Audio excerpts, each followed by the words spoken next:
我係傻包。Lambo B，我哋今日2026年，終於我哋兩位家姐同細佬係可以做到一個第一條嘅 podcast 啦。其實我哋開呢個台嚟做咩㗎？已經夠忙㗎啦。其實係咪玩自己呢？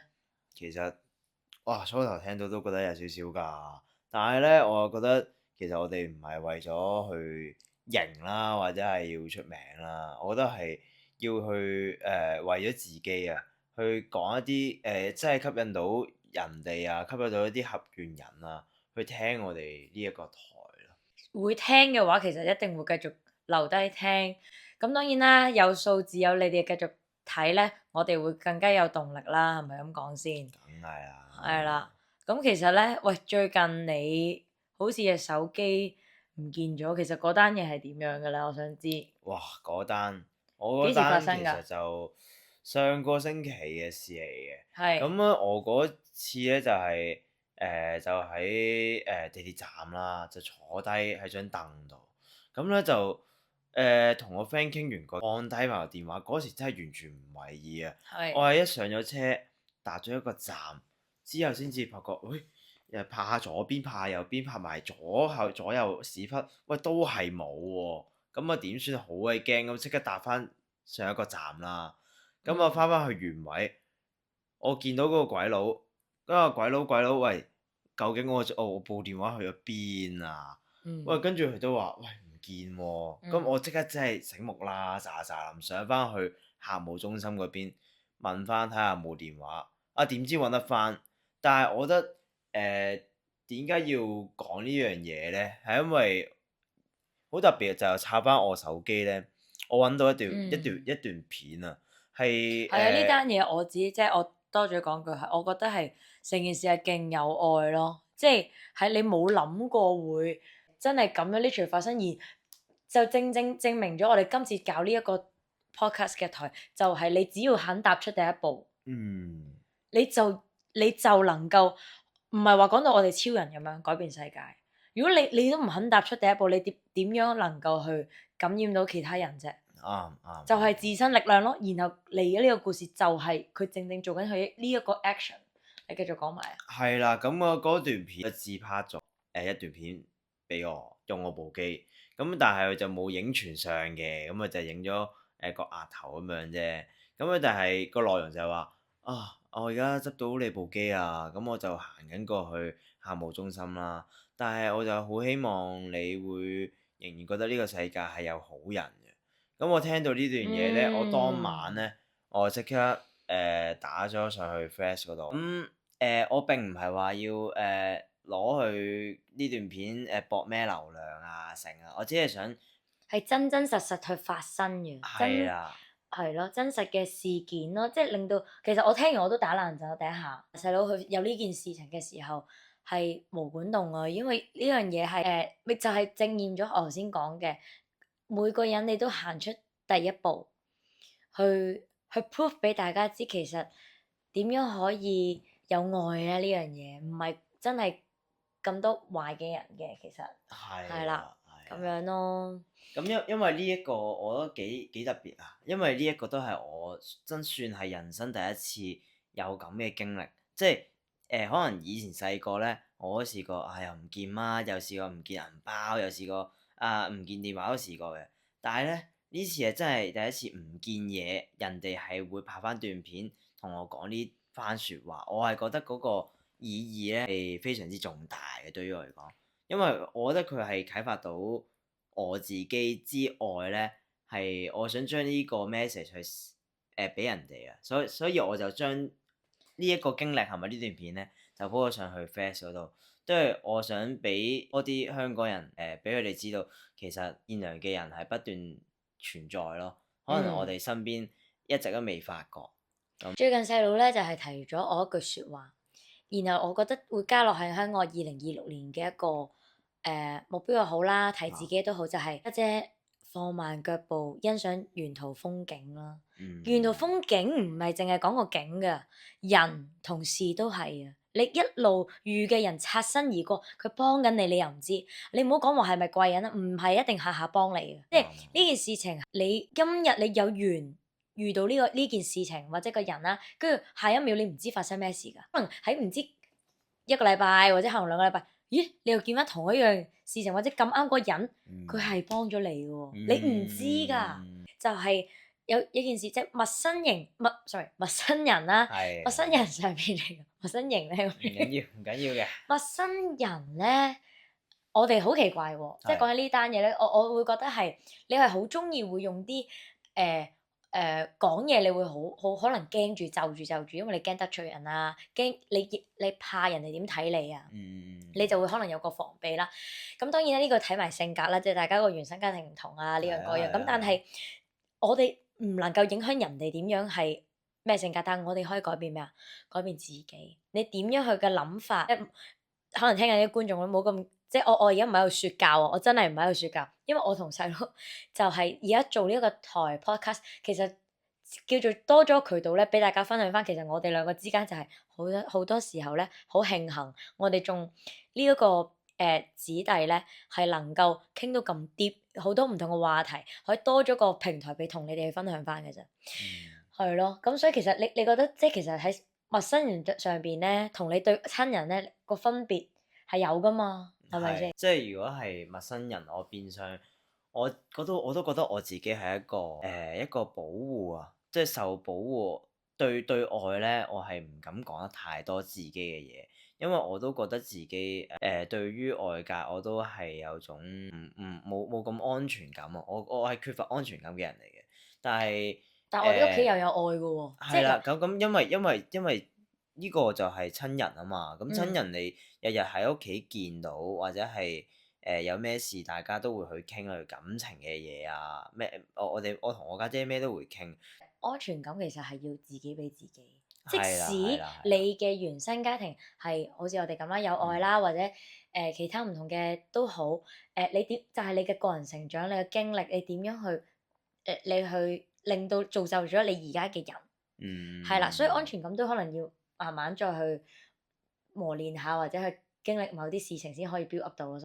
同埋咧，我自己覺得啦，講翻呢個台啦，我覺得我同你咧係有種好特別嘅，即係我哋嗱可以普通傾偈，但係點解要搞到係要整 podcast 咧？我觀察到啲嘢就係我同你有一種説不出聲嘅使命感，而嗰種使命感咧，唔係都係嗰句啦，唔係話要請纓要去到好出名嗰種感覺。當然啦，非常歡迎大家去揾我哋嘅，即係係啦，植入式廣告係咪先？係咪咁即係講笑啦，即係我而家講緊係點樣去好想用自己嘅力量去感染人哋，但係以我哋嘅日常傾偈啊，講緊總會有啲令到一啲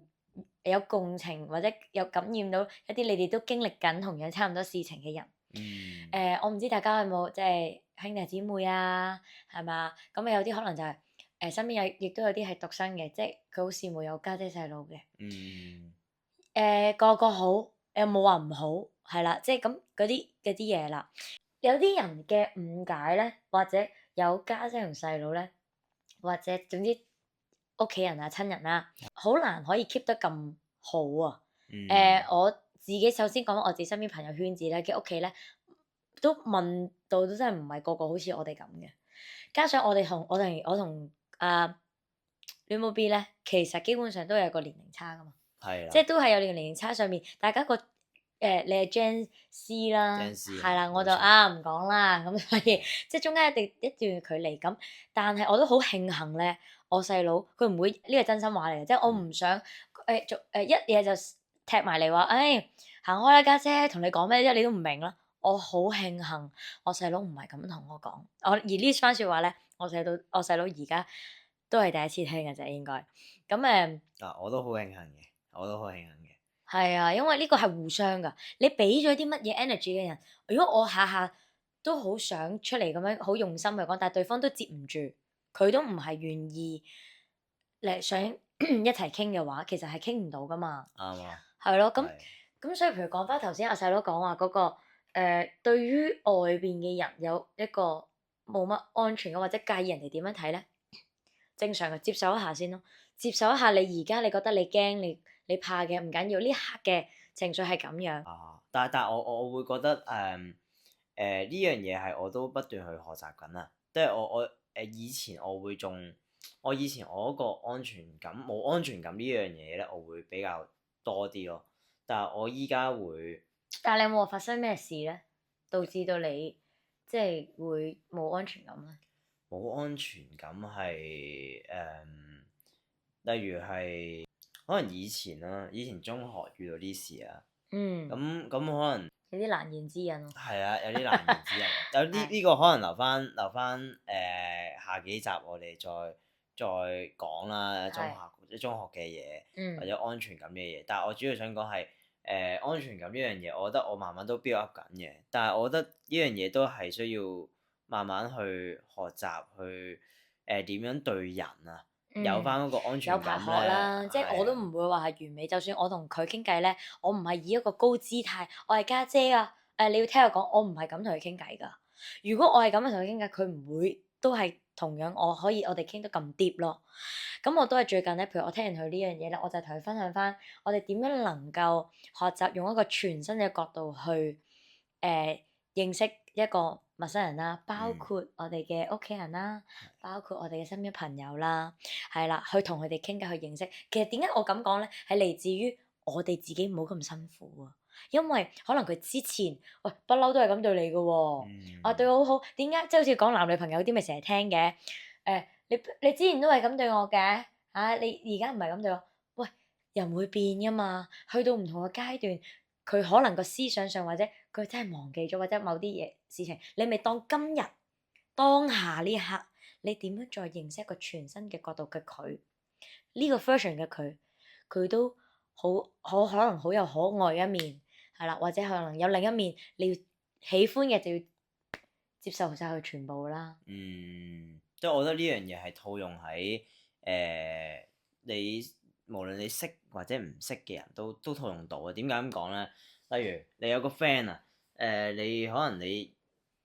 3個月之前見佢咧，佢係或者你不嬲識佢都係一個喂遲到啊，或者係一個永遠都係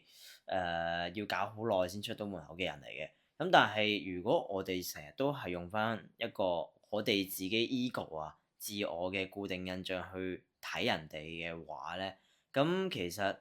即係你佢喺你嘅心目中咧，都係永遠都係唔會變嘅喎，因為你始終有一個俾咗好多個記號去 mark 住咗啊，呢個人就係好多缺點，但係你點解唔可以欣賞下人哋嘅優點？而呢樣嘢我都覺得係普遍啦，香港其實唔係話變相唔識去欣賞咯。太急啦，即係咧香港人節奏急啊嘛。係啊。咁咧一入到去，我唔知呢個你 get 唔 get 到講？即係可能去到地鐵站嘅時候咧，由你翻工嗰刻，你已經好多嘢俾人包圍住。包括唔係人咁簡單，係你所有嘅廣告。我哋以地鐵為例啦，你已經係不知不覺，就算你叻，如果你叻仔叻女啲嘅，你唔玩電話嘅，都起碼好啲。你唔係叫做被動去接收一啲資訊，但係你一入到去個車廂，你已經係全部俾不知不覺佢俾啲廣告啊、新聞啊牽動住你。然後細佬又講啦，我自己都會提自己就係點樣能夠每日你唔能夠以一個情緒帶動你講每一句説話，同埋你做嘅事情，因為我相信大家聽緊嘅都會好同意啦。一牽起不論情緒唔好啦，我哋梗係以唔好嚟講啦嚇，好就梗係冇問題嘅。情緒唔好一上嚟咧，通常都做錯事，通常都講錯説話嘅。然後你就會對你嘅屋企人啦，或者朋友啦，就會講錯説話啦，就會傷害咗佢哋咯，即係無意之中咁樣咁樣唔係咁好咯，真係。係啊。咁啊，差唔多夠鐘啦，咁啊傻爆戀冇 B 咁啊嚟到呢度啦，咁我哋下次再見，拜拜。